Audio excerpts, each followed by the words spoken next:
Here we go. Hey, everybody. We're here with Mackenize Farone. She's the Senior Manager of Corporate Communications for Greiner Bio-1. Interesting name. She's also a board member and past president of Pittsburgh Young Professionals. And Mackenzie and I also grew up in the same place. So we actually met in high school, albeit briefly. We had a lot of the same friends. So it's good to reconnect in a meaningful way, other than just liking an update or two on Facebook. So you're the Senior Manager of Corporate Communications for Greiner Bio-1. What the heck do they do, and what do you do in relation to what they do? Sure, absolutely. So you're right. The name of the company is very interesting. It's German. So we have 22 subsidiaries around the country, around the world. The U.S. subsidiary is based in North Carolina, and then we have a headquarters in Germany and Austria. And we are basically, at the end of the day, a manufacturer. So we manufacture medical devices and research plasticware. So an easy way to kind of describe it is if you've ever gone to the doctor and had your blood taken, the products that they would use, the tourniquet, the needle, the tubes, we manufacture those. And if you were ever in a research lab in, say, in a hospital or in a university where they do things like vaccine research, you would use our products there as well. We make microplates, petri dishes, pipettes, all sorts of things that are necessary to do any type of research, cancer research, cell culture research, anything like that. And as you mentioned, I'm the Senior Manager of Corporate Communications for them. And what that means is that I'm responsible for every external or internal piece of communication that goes out from our company. So I handle all of our email marketing, our social media marketing and advertising, our website and e-commerce platforms, and also the SEO and PPC work that goes along with that. I handle our PR and our branding and graphic design, and also our trade shows and large events. Cool. So, yeah. So you're busy. Yes. You got a lot going on. How big is your team? So all of those responsibilities themselves fall under me solely. Okay. But I am part of a larger marketing team, I guess larger. We all wish globally. Our marketing teams were larger. Yeah. So we do have a marketing team inside of Greiner North America, which is based in North Carolina, and it's about 7 people. And that's got 2 marketing managers, 3 product managers, and a handful of like product specialist application type folks. Okay. Cool. So it's interesting the relationship you have to the subsidiaries, and then nationally, and then globally. A lot of my students will graduate, and they may be at large conglomerates, but they're mostly stateside. They're not necessarily global firms. So how did you find your way to Greiner in the first place? Yeah, so it was actually, I always think of it as being something that was meant to be, because so when I went to Point Park University, I got my bachelor's and a master's degree there. And as I was working on my master's, I started to put out feelers to move to North Carolina.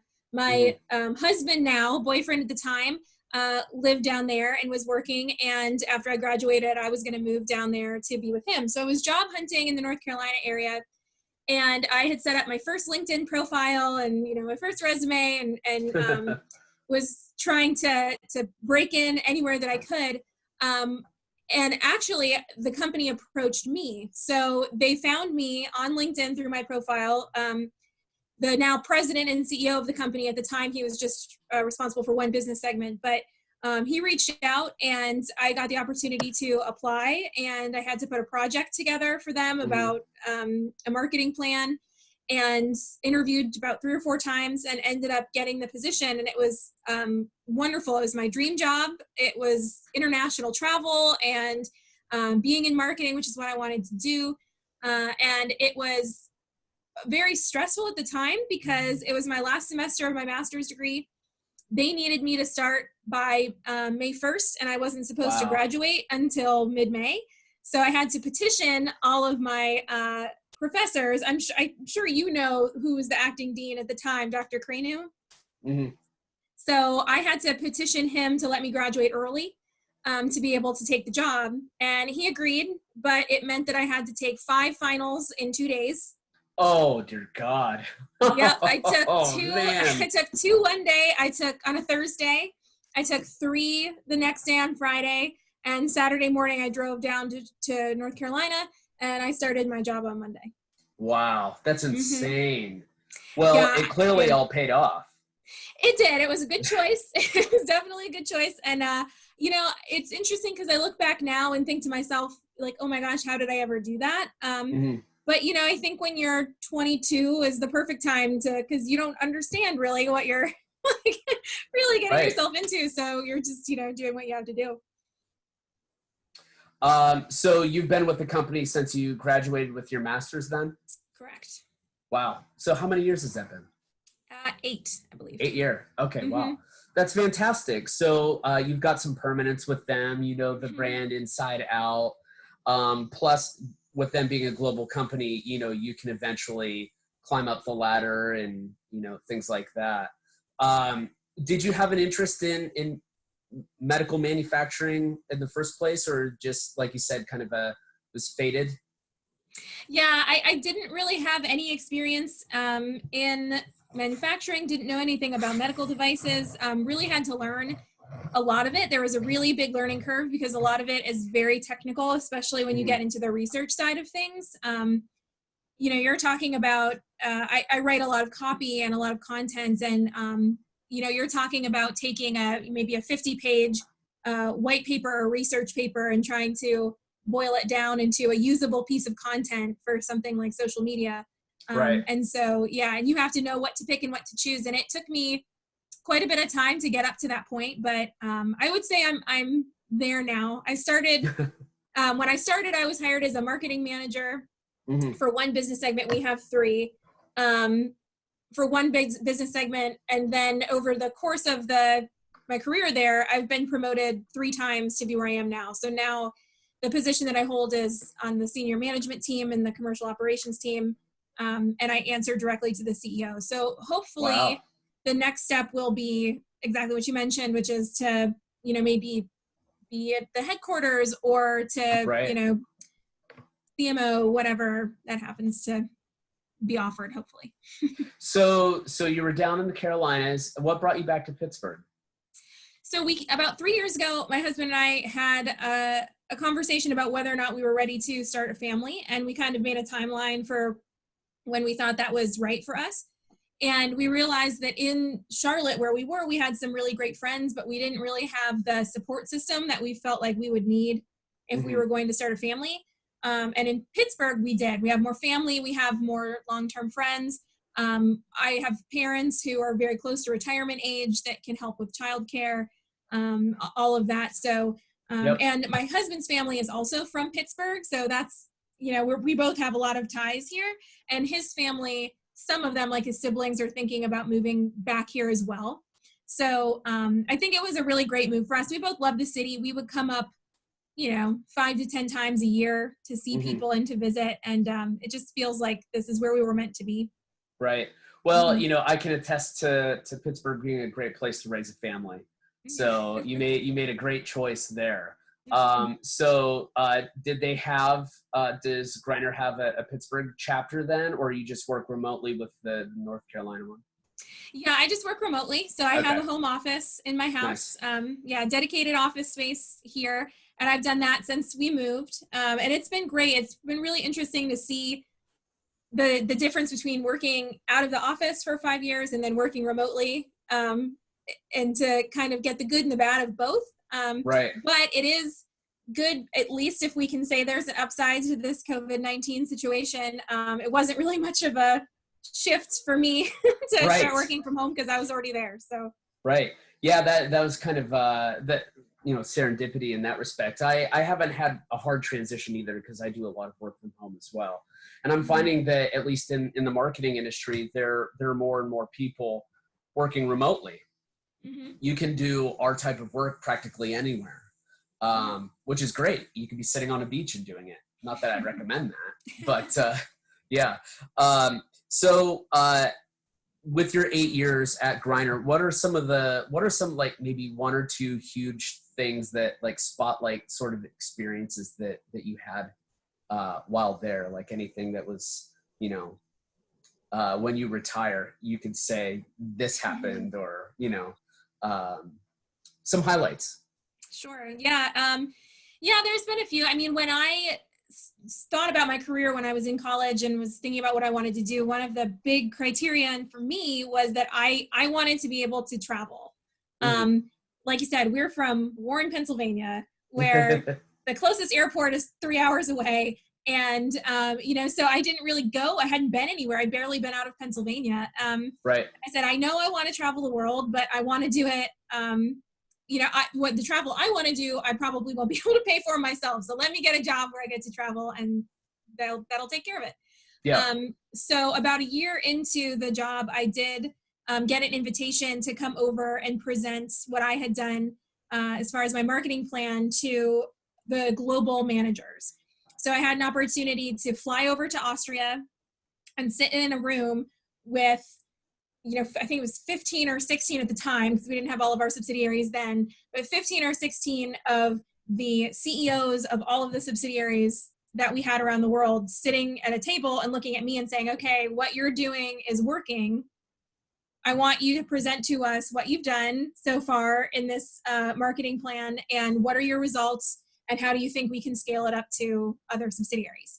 And that was just absolutely breathtaking for me to be able to do.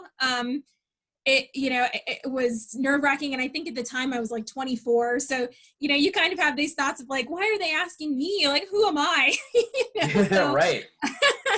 But you get in there and you realize like, yeah, I can do this, and I'm doing good work. So that was one. And then the other that I'm really, really proud of, a couple of years ago, 3 years ago, we were tasked to create a conference for healthcare employees that was educational. So we specifically go put our marketing for that side of the business towards phlebotomists, medical technologists, laboratory directors, and hospitals. And we're big on education because our products can be dangerous. They're needles. Right. And if, for example, if a nurse goes to draw blood, or a phlebotomist goes to draw blood from someone that's HIV positive or has hepatitis, and they don't do something correctly, they can get stuck and then they can be infected. So it's very serious. Yeah. So we are very focused on education. That's what a lot of our marketing content is focused on, education. So we had this idea to do our own conference. We said, we're sick of paying to go to other people's conferences to get leads and stuff. Let's put our money where our mouth is, and we'll do it. So we launched the first one 3 years ago in Charlotte. And now we've grown it to this year. If it still happens, it's in October. So I'm hoping that everything's back to normal by October. But we've been so successful with it. We've managed to get 200 people to travel from 13 different countries. Wow. To come to this conference. We've gotten speakers from companies like LabCorp and, these just huge companies in our industry that are really well known. We've gotten, 5-6 exhibitors to come to pay to have tables at our conference. And last year we had the biggest, best year we've ever done, and we had it in Las Vegas at the Mirage. So it was great place to learn. Yeah. So so it was really fantastic, and it was one of those situations where you just kind of stop and you look at what's going on around you. You look at your team of people who are working to put this conference on, and you see all your work for months and months coming to fruition, and see these people who have come for a conference, they're loving it, and they're loving the content you're putting out there for them. And at the same time, you're standing in the middle of the Mirage in Las Vegas. And, so you do have those moments where you just stop and think like, this is my life. This is what I get. This is what I get paid to do, is to be here and do this. Like, it's pretty cool. Yeah. I mean, that's fantastic. And, one thing I like about your story there is that you were able to have these successes relatively early in your career. And kind of, and correct me where I'm wrong, but I think what maybe that had done was they showed the investment in you and you returned that to them. So there's like a really great appreciation for you in the company. And by way of them valuing your efforts, you're putting that energy back into them. So that creates a really great sort of environment to work in. My students are going to be entering, the marketing industry here in just like 4 weeks, if that. And some of them already have jobs lined up, and some of them had jobs, but the positions were canceled because of the outbreak. Yeah. What are your thoughts on, on that first job? Like, how should students or soon-to-be graduates, what should they look for in an employer? What do you think should be important to them with an entry-level position, especially in the Pittsburgh area, I guess? We'll start there. Yeah, absolutely. And I think that's a great question. And I wish that I would have asked that to people too. I mean, I lucked out with a really great company and a great job, but I have a lot of friends who struggled for a really long time and hated what they were doing. So it's really important. And I think what to look for in an employer, I think that's different for every person because it depends on what you value. But there are certain things that I think are crucial if you're starting your career. And one of those is going to be somebody who's going to invest in you and your education and your growth. There are some companies out there that treat entry-level employees or freshly out of college students like grunt workers, and they just want you to do all the stuff that nobody else wants to do because they're giving you experience, right? But there are also companies out there that have programs and have opportunities for you to do professional development throughout the year. If you're ever interviewing with a company or talking to them, I would suggest that you ask, what are your policies on professional development? How much money or what funds do you put aside every year for your staff to grow themselves professionally? And what does that look like? Because that's been something that has been extremely helpful. I can say I have never, I don't think one time, gotten no when I asked my boss if I could take a professional development course. And because of that, I've learned graphic design. I've learned InDesign and Photoshop. I've learned email marketing. You don't come out of college necessarily knowing all of that. Right. But if you have a company that's allowing you to learn it and use that to help grow, then that's worth it.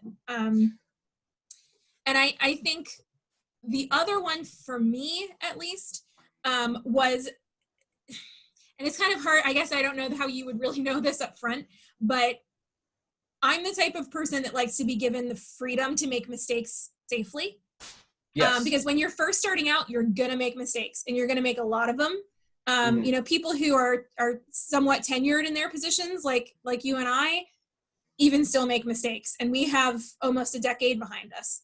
Right. So I think it's also really important to understand the type of culture that you're going into. And in that culture, is it okay to try something and see if it works? Is it okay to make a mistake and then learn from it and go and fix it? Or is it something that's going to ruin your spirit to want to move forward? Because especially in marketing, sometimes you just have to try something. Try something and test it and look at the data and see if it works. And if it doesn't work, try something else. There's no, cut and dry way to succeed in a lot of these things. Right. And thank you so much for saying all of that, because I've been singing that tune forever. Professional development, especially if you are in a creative profession, with graphic designers. I was just talking to someone yesterday about how graphic designers are essentially marketers. They're just focused on one particular aspect of marketing. And like with graphic design classes, everything that I've taught, I've always maintained that like you have to understand the language, the tools, the techniques, the processes, the research, everything that a marketing student has to do. And they in turn have to understand how design functions and augments what they do. So really marketing and design are two sides of the same coin. So the difference here is that, and to your point, like if you're a trained marketer, you may not have the skills of the designer, but you understand the value of what they do, and vice versa with the designer. So that professional development is absolutely critical. I'm actually in my PIT class right now in my brand management course. The students are rebranding the city of Hermitage, Pennsylvania. And I told them, like, you have to come up with a logo and you have to design your pitch deck and all that stuff. And they're like, well, we're seniors. We don't know anything about graphic design and digital art. And I'm just like, figure it out. Yeah.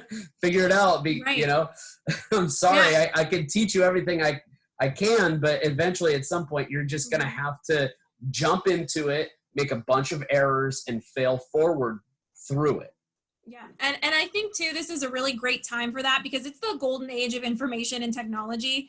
Mm-hmm. And, you know, so there's, you know, back in the day, you know, 20, 30 years ago, if you wanted to go learn something like graphic design, you had to probably go to a class and figure out Cork or whatever they were using at that time, you know, take a class on it. It was expensive.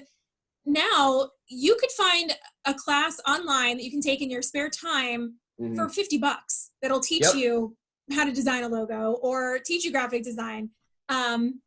And I think one of the things that's really interesting to me, and one of the things that I realized when I got into my position, because as you said, it was very early on in my career that I got these opportunities. And because of that, it was constant, and it still is most of the time, that I'm the youngest person in the room. And by all accounts, usually pretty substantially the youngest. And what I noticed with that in the beginning is you become the technology czar to all of those people. And it's it's really easy to get a couple of quick wins, you know, because you can find efficiencies using technology that you just innately know how to use or know how to find, and help processes that they've been doing slowly or doing, you know, kind of the way they used to do it in the dark ages. As young people who grew up with an understanding of technology, you are an asset immediately walking in the door because you know all of that and can use it. So, I mean, if I could offer any bit of advice, it would be, you know, try to make yourself invaluable when you get in there by trying to find efficiencies and use your strengths as a, I guess what would they be, Gen Z? Yes. As a Gen Z person to use that information that you have to help build your company, find efficiencies, help their bottom line, and also to do things for yourself, ask for things yourself. So I don't think, you know, companies are running very thin and they don't have a lot of resources. So unless you have a really, really great manager, which I hope they do, they're probably not going to come to you and say, hey, yeah, we do have money for professional development. Here's $2,500. Here's the courses I want you to take. What they're doing is waiting for you to come to them and say, I found these 5 courses. These are the 3 skills I want to learn. Will you approve me taking any of these? Yeah. And, you know, even getting to a point where you can confidently ask for that, I think is going to be a bit nerve-wracking, especially for an entry-level person, because they may be thinking like, I just came out of college. I have all of this training. And then when they get into that position, they realize like, oh shit, I don't know as much as I thought I did. And, you know, thusly that necessitates the need for PD. But fortunately the tools, like you said, that are out there, they're either relatively cheap or completely free. You just have to put the time into, you know, making the effort, really. Yeah. Well, and I think college graduates at this time now, you know, you and I have done this already, right? Like we've been college students and recent graduates, and you will never have more time in your life than you have as a recent college graduate. Right. So use it wisely, because later on comes, you know, children and stuff that take your attention, that should take your attention, you know, so use that when you have the time, use it to build up that baseline, that foundation of skill. And you know, my mom always says to my sister and I, and it's true, it's something we took to heart, is that you're not done learning after college. You are going to be a lifelong learner. Not at all. Yeah. Yeah. If you aren't reading a book, if you aren't taking a class, if you aren't watching a video, if you aren't doing something to help educate yourself further, then you're falling behind, because somebody else out there is. Yep. And you have to compete with that person. Absolutely. And so I'm also glad you said that. So like with graphic designers, for example, you know, they are competing against so many people. There's an oversaturation of graphic design professionals out there in the world. And right now there's a greater emphasis on interactive design that's been happening since right around the time I started teaching. It's like when 2009 hit, universities started to change design curricula to better accommodate the needs of the industry. So the students that I've had, they walk out of here with print capabilities, print design capabilities, and web, like they can code, etc. And but there are still some universities that will not teach interactive design. And so those students are at an immediate disadvantage and they can't compete in the marketplace. And it's also those same students that wash out of the industry because they can't find employment. But had they at least been given the inspiration to pursue PD, they would hopefully be in a better position. But the same also applies for marketers. So, you know, with marketing analytics, marketing research, I mean, that is, especially the analytics side, business analytics, I mean, you have to learn Tableau and Python and a whole bunch of other things if you want to be like really good at that aspect of marketing. And it seems like designers, marketers, considering the nature of our work, we seem to get more and more and more software and tools and techniques that we have in our toolbox, so to speak. So it's a lot to learn. You're always learning something, right? Yeah, and it's important too that you do, because I think also the trend that I'm seeing and have been seeing for a while, I see it in my own career path, is that you can't be just one thing in marketing anymore. Right. So if you come in and say, well, I'm a graphic designer, great. What else can you do? Yeah. Because marketing teams are notoriously understaffed. Yep. And so I don't know any marketers that I'm friends with or connected to that don't wear multiple hats. So if you don't know these programs and these softwares and you don't know the most efficient way to get the things done that you need to get done, it can really hinder you. You know, so I emphasize with my students, like, if you're a designer, you need to know how to write, period. I don't expect you to be a great writer. Some of that is just innate talent. I don't even expect you necessarily to be a correct writer, meaning you don't have a mastery over grammar, syntax, the function of the language, and how it's executed.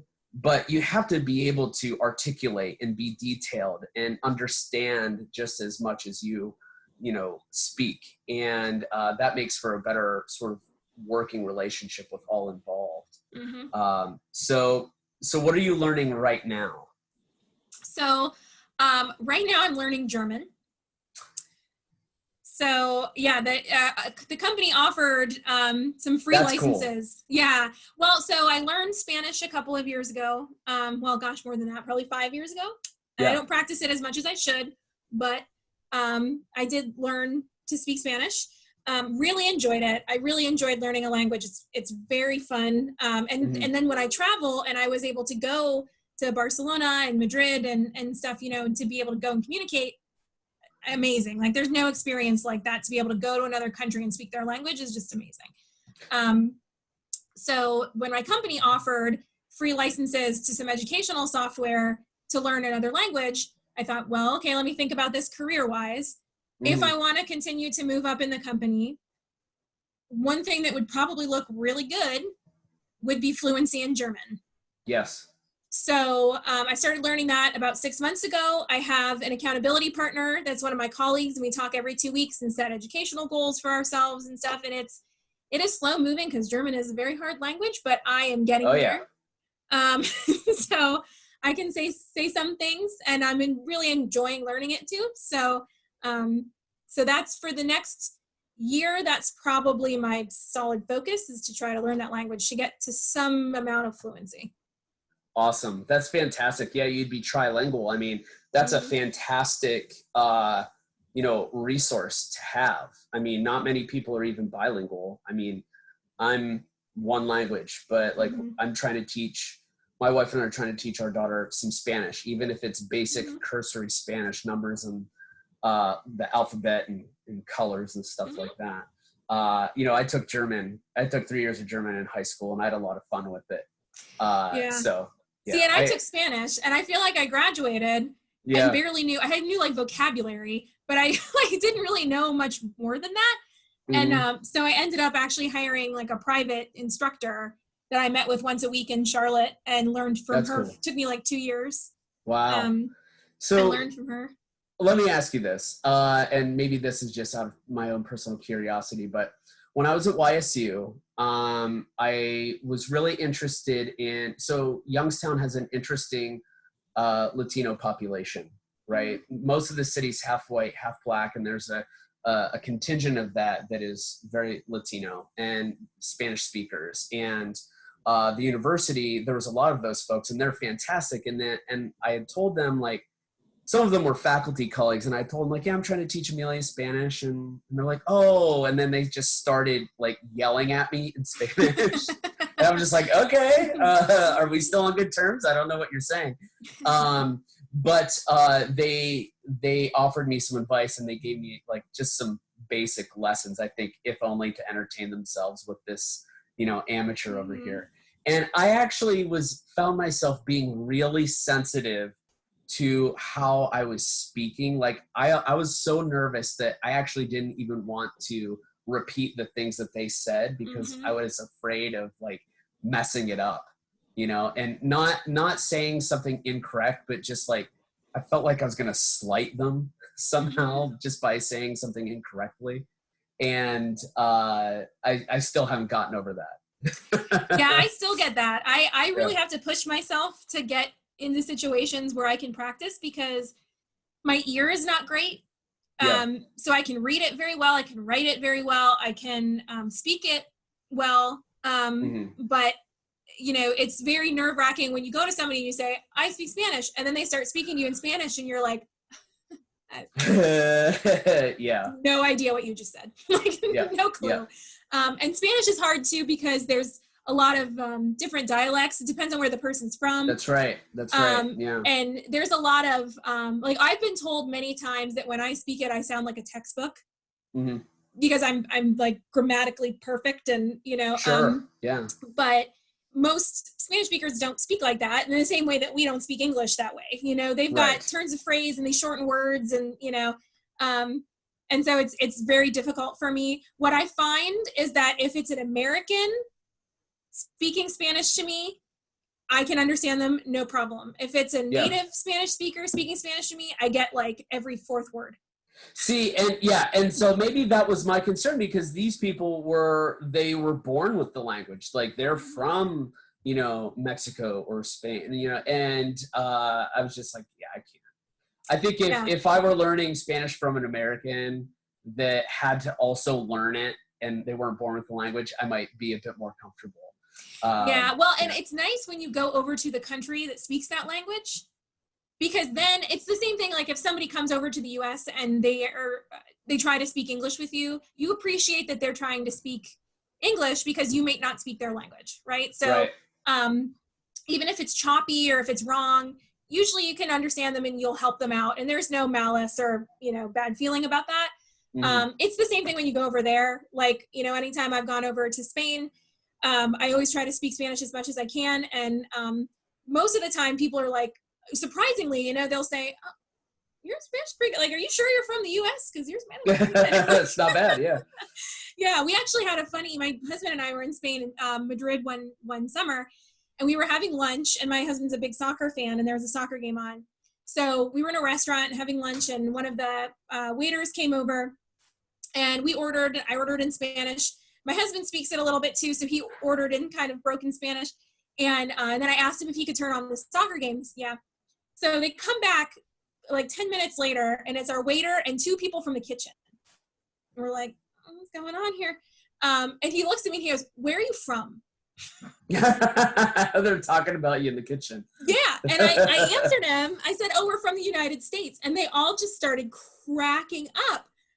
And he explained to me, because we were like, what is going on? And he explained to me that they had bets going on in the kitchen, because my husband is black and I'm white, but we were both speaking Spanish, but they couldn't place the accents. Ah, okay. And apparently women from Argentina look very much like me. They're very dark hair, very light skin. And so they were betting that we were either from Brazil or from Argentina.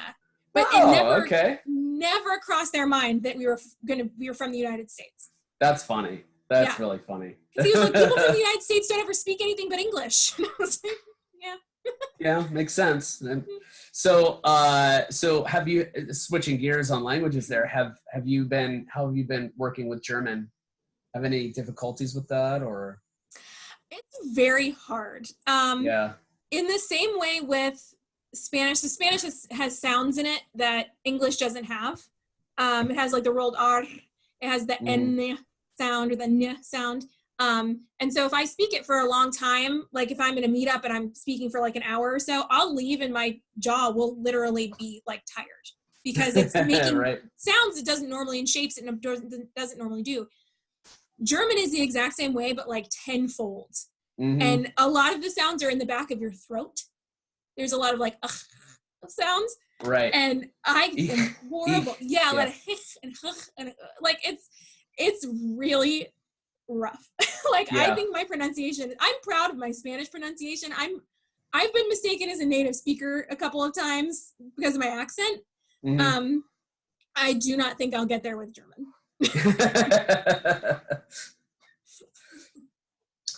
Well, good luck. I have every confidence that you'll nail it, especially if you want that sort of next promotion. Yeah. Next time, ask for your professional development money in Deutsch, and maybe they'll be like, you know what?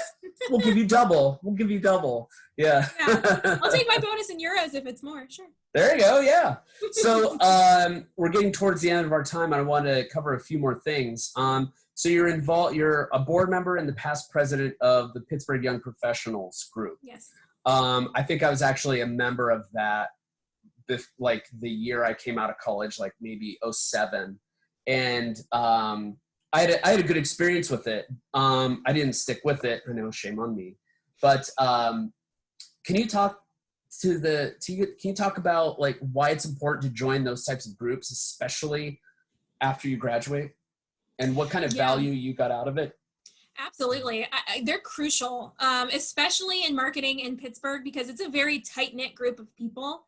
If you want to break into it and get opportunities or hear about jobs before they're posted or get recommendations, it's so important to network. I think between my husband and I, we're both part of, I think, like 6 or 7 networking organizations in total. And it does a couple of things. So number one, it gives you the connections that you need. And especially like the young professionals groups, those people, I mean, you're not going to be talking to the CEOs of companies, but they might be the CEO of a company in 10 years or 15 years or 20 years. Right. So you make those relationships early and build those friendships, and you never know what it's going to do for you down the road or what connections they may have. But also it gives you an opportunity to do that professional development like we were talking about. A lot of organizations, PYP is one of them, has an arm where we do professional development and talk series. So we'll get CEOs and CFOs and CMOs from all over the city to come in and give talk on certain subjects that they're experts in. And then you get the opportunity to talk to them afterwards and pick their brain. And you know, that's a really great opportunity because you might never get to talk to the chief financial officer of PNC any other time except attending one of these events. So I think it's extremely crucial. And one thing that I would say too is a lot of people with networking organizations, what they do is they'll go to a happy hour here or there, and they'll exchange some business cards and like maybe make a connection or two, and that's really all they'll use it for. My viewpoint is if you're going to get the bang for your buck out of whatever networking organizations you're a part of, see how you can get involved with it, because that's how the real relationships are formed. That's why I joined the board. Not only does it look good on a resume to be a board member for organizations within your industry, but it also makes sure that you interact with 10 to 15, sometimes 20, depending on the size of the board, professionals in that arena every single month. You know, and it's so important to do that. So you've just right there grown your network by 15 or 20 people, plus everybody that they're connected to. Great advice. I did the same thing, except it wasn't PYP or AMA.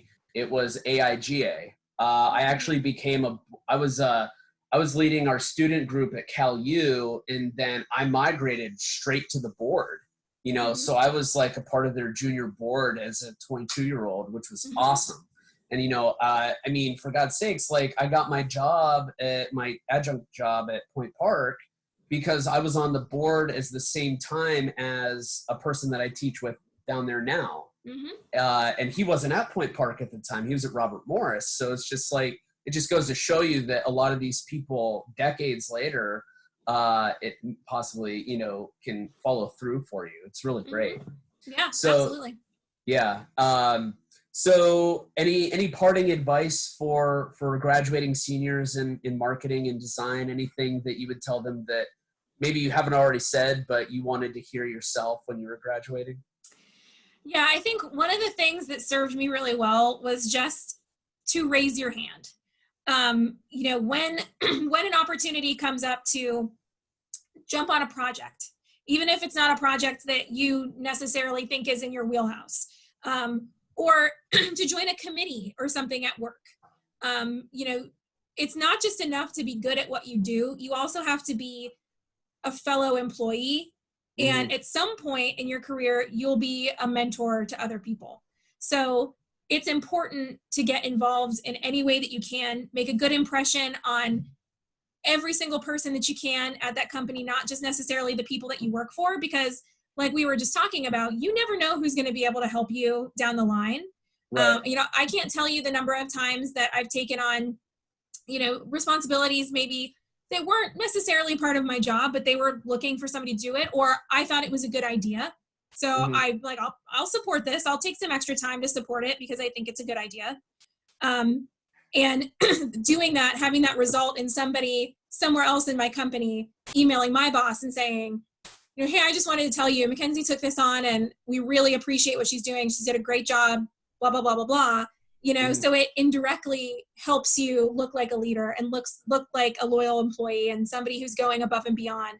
And that's the kind of stuff that can make the difference between a promotion or an opportunity coming your way or not. Absolutely. So I'd say get Yeah. involved as much as you can. I couldn't agree more. So if students want to learn more about you, your work, your company, how can they get a hold of you or learn Yeah, more? absolutely. So I'm very, very active on LinkedIn, so they can absolutely look me up on LinkedIn. You can feel free, I don't know if you put anything in the information when you send out the videos, but you can feel free Yep. to link my profile in there. Okay. Yeah, just have them send me a message when they connect and saying, you know, that they're one of your students. I have a lot with, I've spoken at Point Park once or twice, and, you know, I've connected with a lot of those students and they reach out for advice or mentorship or questions, and I'm always happy to do that. Well, I'll be teaching there again in the fall, so I'll absolutely hit you up for that. Great. Hopefully at that point we'll be over the outbreak and we're all kind of going back to normal. Let's hope. All right. Well, thank you, Mackenzie. This was great. And we'll check in with you soon. All right. Sounds good. Thanks.